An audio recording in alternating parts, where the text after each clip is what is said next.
So in terms of scalability, the technology has been able to scale pretty linearly. So we work with retailers who've got vast amount of products, but sometimes that can create challenges. So I think there's maybe a bit around the ideal customer profile. So I remember early on, we began working with a marketplace, which had, again, millions of SKUs across many countries.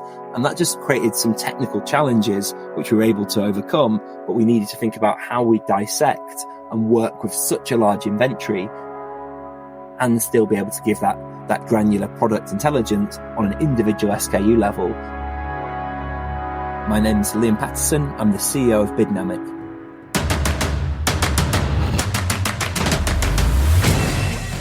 This is Code Story, the podcast bringing you interviews with tech visionaries who share in the critical moments of what it takes to change an industry and build and lead a team that has your back. I'm your host, Noah Labhart, and today how Liam Patterson is giving you a way to maximize revenue by unlocking your Google shopping potential. All this and more on Code Story. Liam Patterson has been an entrepreneur since the early days of his life. He was the kid that was selling sweets at school, undercutting the local store. He journeyed into e-commerce as he got older, continuing his entrepreneurial journey. Outside of tech, he's a runner and is into fencing. Recently, he completed his first marathon after training for about a year. In regards to fencing, he started when he was a kid and did it all the way through college, which is actually where he met his now co-founder. Liam's prior business was a print-on-demand company, which allowed for printing and shipping at a local level. As they scaled that business, they came to be hooked on Google Shopping and started using off-the-shelf tech to manage the campaigns. They found them to be lacking and eventually built their own, and it became their competitive advantage. This is the creation story of Bottleneck. So what we do at Bottleneck is we're leveraging machine learning and AI to help assist e-commerce retailers with one of their biggest marketing channels. And that marketing channel is the pay-per-click model within Google Ads, which is Google Shopping. So when you go online, type in a product such as men's running shoes, you'll see a carousel of adverts come up. So they're visual in nature, so you can see a little tile of the product image, their price, description. There are carousels, there's typically around 5 of them.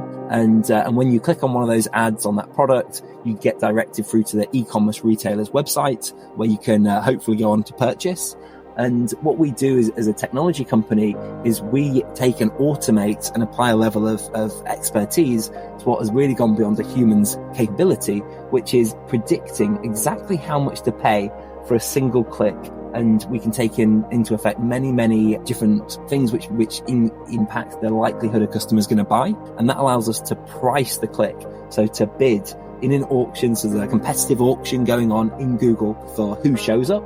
Because if you imagine men's running shoes, there's thousands of retailers that could sell that product and do sell that product and could take that spot on the carousel on Google. So what our technology does is it helps retailers show up, get more visibility on that carousel. So visibility that leads to revenue, leads to orders, leads to purchases, at the right profitability.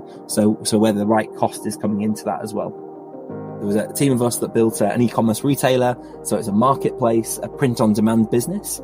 So unlike a traditional e-commerce business, which has a warehouse, has stock, and then has the front end of an e-commerce store, and it has to acquire customers through Google and Google Shopping, we had a print-on-demand marketplace. So it meant that we could access thousands of artists, illustrators, graphic designers who could upload digital versions of their product and merchandise it onto popular merchandise. So phone cases, t-shirts, mugs, so they could place their graphic and instantly create a photorealistic product that looked like it had been photographed professionally and existed. We scaled that marketplace up to thousands of artists or sellers, tens of thousands, hundreds of thousands of images across millions of products. So it was a really large marketplace. And because it was print on demand, unlike the warehouse model of traditional retail, we would just print it on demand. After someone purchased that product, we'd print it, and we built a distributed network of printers. So our model allowed them to to print it on demand, and it allowed us to route it locally as well. So we'd send that order to be printed in the US and shipped next day to the customer. So it was a really efficient model. And as we scaled that business, we became quite unhealthily addicted to Google Shopping. So it became our massive revenue channel. We tried other channels like Facebook, Amazon, and got some good growth through those channels, but always found that Google Shopping was just this channel which could just keep growing and growing as we got more inventory, more products into more countries. We just started using technology off the shelf where possible to set up this Google Shopping bidding and campaign structure, but just found the technology was all kind of lacking the granularity of what we wanted to do and what we knew was possible. So we started developing our own technology in-house for about 3 years, which really became our secret to success internally. And then we took it to market. So we made a pivot with our business model where we started to, our investors were asking us, we had an angel investment into the business, and they'd say, God, can we use this technology? We're seeing the results you're getting, the profitability, the growth. They've made investments into other e-commerce businesses, maybe running some themselves. And we're saying, could we use this technology? We were like, oh no, we have no idea about SaaS, software as a service, and the offerings and all that go to market and other strategies. So we really resisted it until one day we worked with one of our investors' clients and just got this huge uptick in revenue and growth. And then we sat back and went, okay, maybe we're onto something here. Let's dive into the MVP then. So tell me about that first product you built. I guess this would be within the print on demand business, or it could be after, you decide. But that first product you built, how long did it take you to build? What sort of tools did you use to bring it to life? So yeah, we were our first customer. We knew what was possible in terms of the different structures, and we really knew that the power of an individual SKU. So to kind of explain the MVP, we have to explain a little bit of context around Google Ads and around Google Shopping. Someone who's advertising a product, an e-commerce product, would group these products together with similar other items. And they would set a bid, a cost per click bid, or a target on all those products. For every $1 in, I want to get $5 back. And that'll be their target. And that'll be as granular as they could get. Whereas we knew that every single item was unique. We knew that they had different profit margins. One might be on sale, one might be at 80% margin. If it's not on sale, one might be at 10% margin. We also knew that some products would lead to higher average order values and higher repeat rates, so higher lifetime values. So we really knew all these products had these connections and these signals behind them. And we wanted to be able to build the campaign structure and the bidding from this individual SKU level, as opposed to what was the best practice and what was the method used by other tools and in-house teams, to avoid that complexity and group all these products together into hundreds or thousands into one ad group. In terms of the tooling we used, we worked heavily with the Google Ads API to pull back information, to set the structures. So there was a lot of different technologies going into it, and to be able to do the big calculations, to be able to make sure that we weren't overwhelming the APIs, that tasks were getting processed and concurrently. So there was a lot of back-end technologies we were using, as well as the Google Ads API. So we were sending it into Google, which is where the structure is built out, the Google Ads structure, and the Google bidding, where we're defining how much to pay for that click. It was very limited in terms of front end. And then as we started to scale up from there, we started to get our initial customers on board. And again, we're kind of using the Google Ads front end and our integration with it to drive this very granular SKU level campaign structure that we built out. This episode is sponsored by Vanta. You're a startup founder. Finding product market fit is probably your number one priority. But to land bigger customers, you also need security compliance. And obtaining your SOC 2 or ISO 27001 certification can open those big doors. But they take time and energy, pulling you away from building and shipping. And that's where Vanta comes in. Vanta is the all-in-one compliance solution helping startups like yours get audit ready and build a strong security foundation quickly and painlessly. How, you ask? Vanta automates the manual security tasks that slow you down, helping you streamline your audit. And the platform connects you with trusted vCISOs to build your program, auditors to get you through audits quickly, and a marketplace for essentials like pen testing. Join over 8,000 companies, including many Y Combinator and Techstars startups who trust Vanta. Simplify compliance and get $1,000 off at vanta.com/codestory. That's VANTA.com/codestory. So from that point, you've got the MVP, it's working. How did you progress the product from there and mature it? And what I'm looking for there is how you went about building your roadmap and deciding, okay, this is the next most important thing to build for Biddnamic. Until very recently, we've been kind of a one product business. So it's been really looking at what is it that's going to move the dial on performance for our retail e-commerce clients. So the big kind of starting point was we were doing all this around the SKU level. So understanding how that product SKU is performing, how it relates to the similarity of other SKUs, and setting the right price for the click. But then we really knew that there was another axis to this performance. And the other axis was what the customer was typing into Google. So this later became purchase intent. So, if someone just typed in men's shoes, pretty generic, pretty much an awareness term. They're quite unlikely to click from a very broad term like that and actually make a purchase. However, as we saw once they started to refine that, maybe men's size 10, Adidas running shoes, more detailed, hitting more knowledge of the product they're looking for. So that would move to a consideration. And then if they start adding the exact model numbers, sizes, colors, maybe even price points in there, and then we saw a really, really high conversion rate. So that's the click to a sale in Google Ads. So we saw that this was a huge area, but meant that we had to understand not only product data, but search query data and that influence of similarity to that product to be able to bid at not only a product level, but a search query level as well. So that was a real challenge to do, and was really driven by our understanding of the impacts or the factors which would have a big impact for our customers. And we're also able to get very quick feedback loops. So we're able to deploy this into our system, see the impact on the customers, and iterate from there as well. So it's quite an iterative process as well. Let's switch to team then. So how did you go about building your team? And what did you look for in those people to indicate that they were the winning horses to join you? Being a very technical product, we've unfortunately had to kind of rule out early career staff. So I think there's for a lot of companies, we really want to take on juniors and people out of universities and really upskill them, uptrain them. But unfortunately, when we did that, we just realized there was too much of a gap, that actually to operate as a team, we needed to have a small team of real subject matter experts and technology experts as well. The other part was just bring on the right people for the technology challenges. So a core team of researchers who have relevant PhDs, who understand the challenge of natural language processing and AI models, and are able to understand and research on that, and are able to pass through that information clearly to the engineering team. So to have that clear roadmap that's being passed through to then be built in engineering.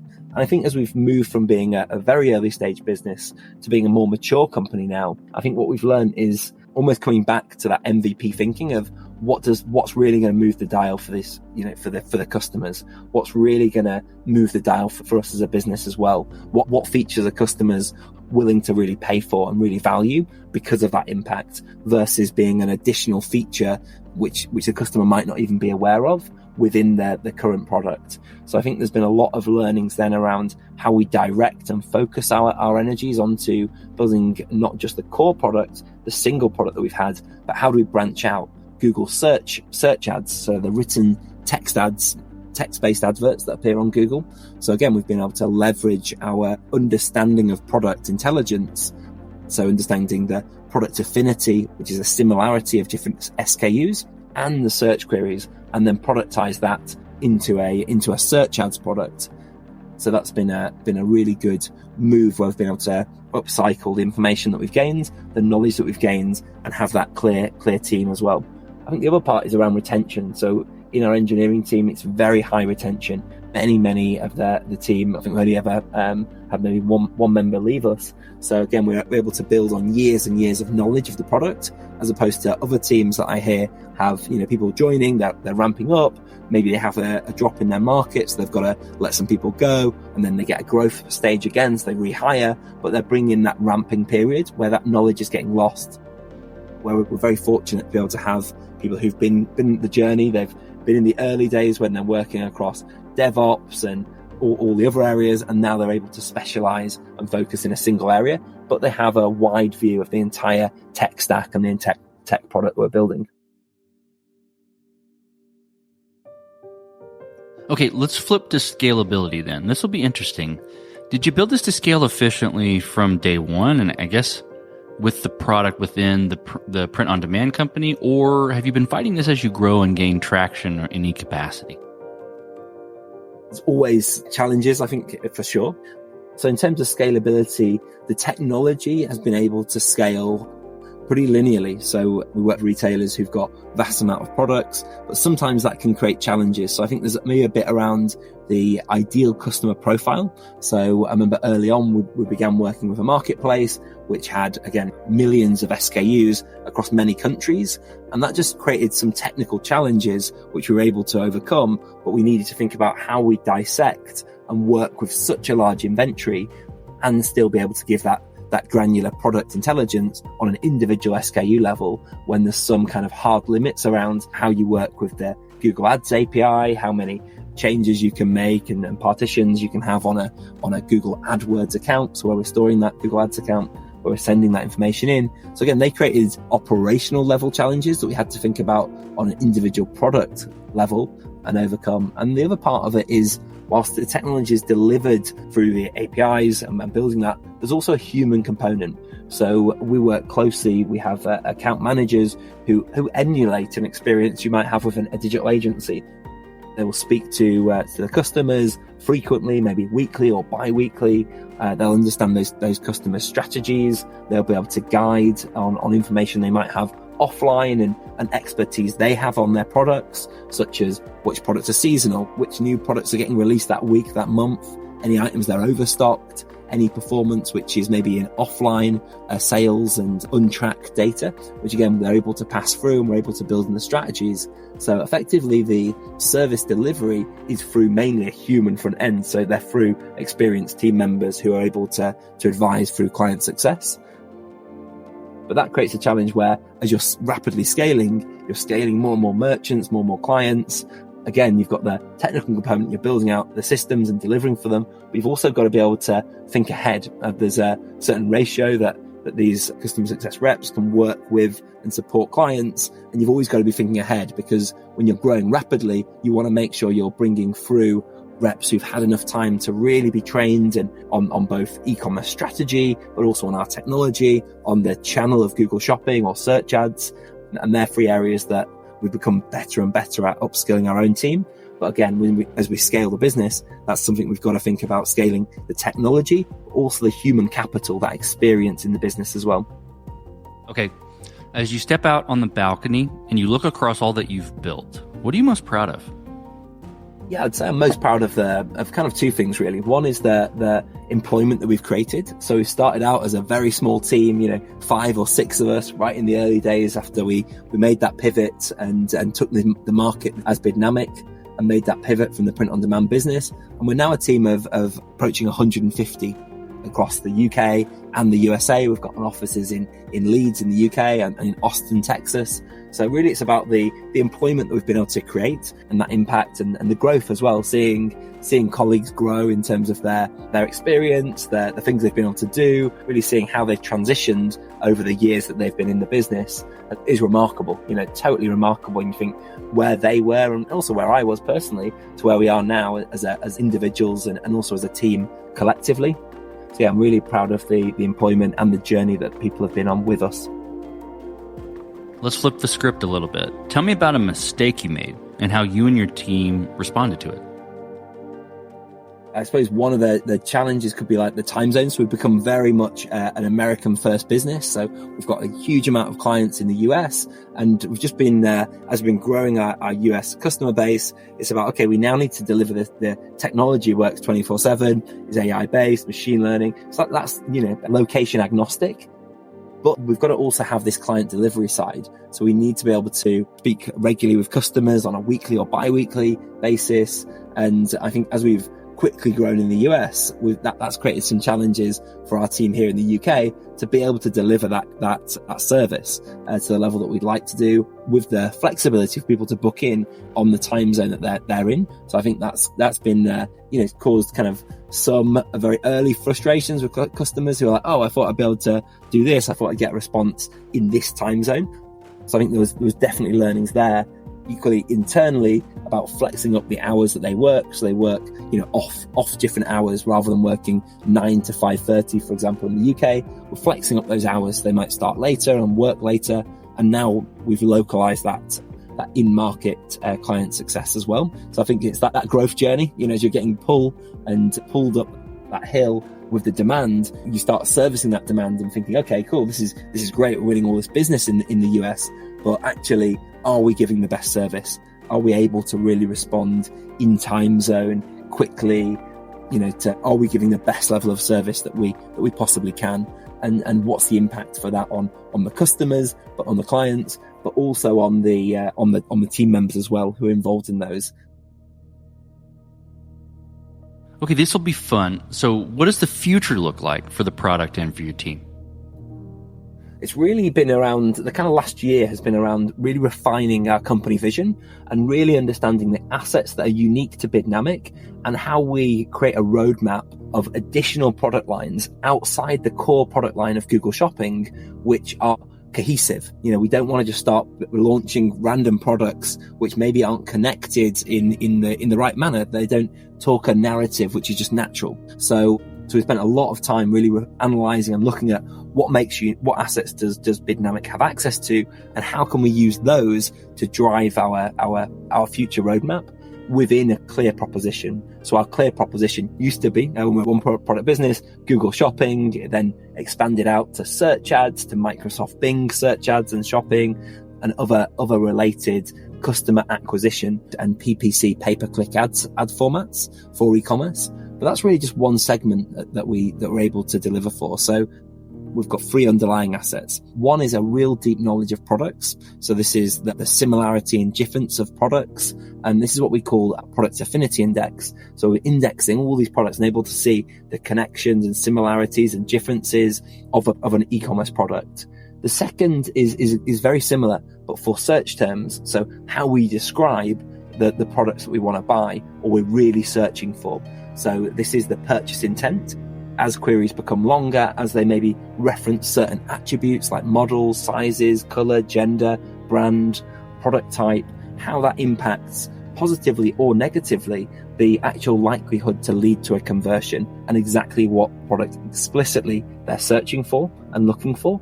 And the third one is the competitive index. So being able to understand what retailers are stocking that product, what makes those retailers competitive, and the competitor sets within certain retailers and their benchmarks. Because we're seeing so many products and retailers, we're able to build out those 3 core assets of their affinity index, competitor index, and purchase intent index as well.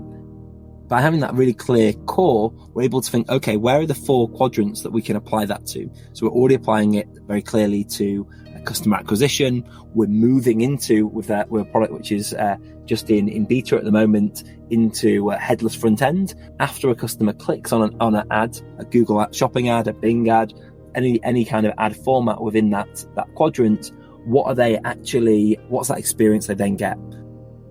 Other areas that are coming off that are around the competitive intelligence tools, and also product information technologies as well. So how you organize and structure product information. So that could be around Google Merchant Centers, which is the way that product data is fed into Google, or it could be more broadly classifying and tidying up and structuring product data, which is often hard to understand. So retailers love to be creative, which is fantastic, and call, for example, t-shirts, a yellow t-shirt. They wouldn't call it yellow, they might call it sunburst. And, who knows what sunburst is? Well, fortunately, we understand that it's the colour and it's very close to being yellow. So we're able to maybe structure data in a way that's more discoverable and more understandable. So the core kind of 4 areas, but they're always ring-fenced by a clear vision, which is within customer acquisition. So that's the space that we play with. Any technology we build, even if it's in headless e-commerce, is going to be designed and built for customer acquisition. And then we have 3 core brand promises that any product we want to develop in the future on our product roadmap has to appeal to. And that's as I mentioned, the outer rings, which are customer acquisition. Our market is e-commerce, so customer acquisition for e-commerce retailers. And the 3 brand promises are around increasing revenue. So we want to build a SaaS product, which is going to increase revenue for customers, which is going to increase profitability for retailers, and which is going to give them greater data insights. So what that allows us to do when we think about go to market and building product is we're able to look through that lens, through that framework, and think we have these indexes internal to our business, which gives us an advantage. How much of an advantage does that give us to these new product ideas or to these feature ideas, and how do they rank against our brand promise and our market as well? So it's a really clear lens that we've now got to structure and prioritize our product roadmap and backlog as well as our innovation pipeline. We talked about a mistake, but a little bit different spin. If you could go back to the beginning, what would you do different, or where would you consider taking a different approach? Could be a mistake, could not be a mistake, could just be something you'd tweak. Obviously, hindsight gives you even more confidence. So I think there's been moments in the business. So the pandemic is probably a good one, the COVID pandemic, where it felt so we were about 18 months old as a business. We were maybe 30 or 40 people at that point. And, this unknown factor came along and, disrupting retail. And, we kind of thought, wow, okay, this is quite a scary moment. And whilst we didn't get rid of any staff, fortunately, we kind of curtailed our growth. We thought, okay, let's really hold back on this. And I think it was a while until we really got that momentum back and realized, actually, this isn't subtraction. The market's not decreased. The world hasn't actually closed up business, closed up shop. Actually, it's gone online, which is exactly the retailers we work with, e-commerce retailers. And there's a massive surge. Customers and shoppers, they're still shopping. They're shopping from moving all that online, all that offline spend in high streets and stores has all gone online. There's people who've never shopped online, maybe the elderly who've never shopped online before, who are now going online for the first time and buying. So actually we saw a real boom in our market, but maybe we were a bit slow, certainly for those initial kind of 6 months, to really have the confidence to read the metrics and go, actually, we're seeing a boom here. So that would be one of those points I would say, okay, we could really have been even more aggressive and grown even quicker in the pandemic. So we took that kind of inertia of around 6 months that we lost there as well. Last question. So you're getting on a plane and you're sitting next to a young entrepreneur who's built the next big thing. They're jazzed about it. They can't wait to show it off to the world. Can't wait to show it off to you right there on the plane. What advice do you give that person, having gone down this road a bit? Advice to them would be, think about the metrics that really matter behind this product or this business that they're launching. What are the metrics that really, really matter? And obviously it depends on what stage their business was in, whether it's, if they've got users of that product, if they've got customers, really understand that customer journey, really understand that bag of metrics, which are going to drive the business. So they can start to get data driven, data informed about how they're doing it, track the right information.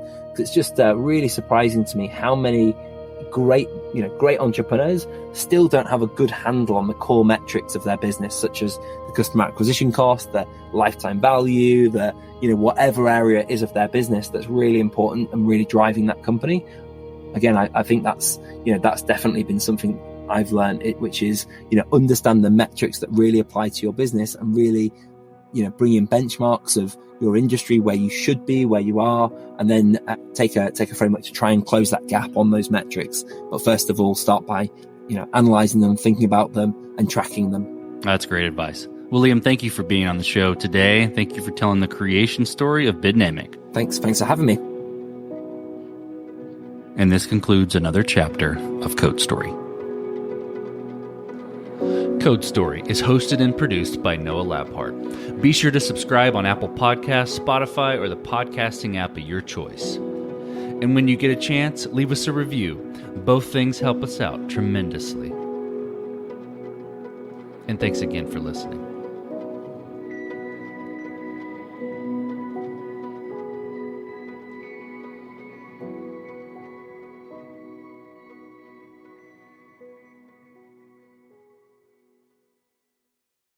Now Taxes is 100% free when you file in the TurboTax app if you didn't file with us last year. Oh, yeah? Yeah, just do your own taxes in the app by 2/18. What if I have lots of forms?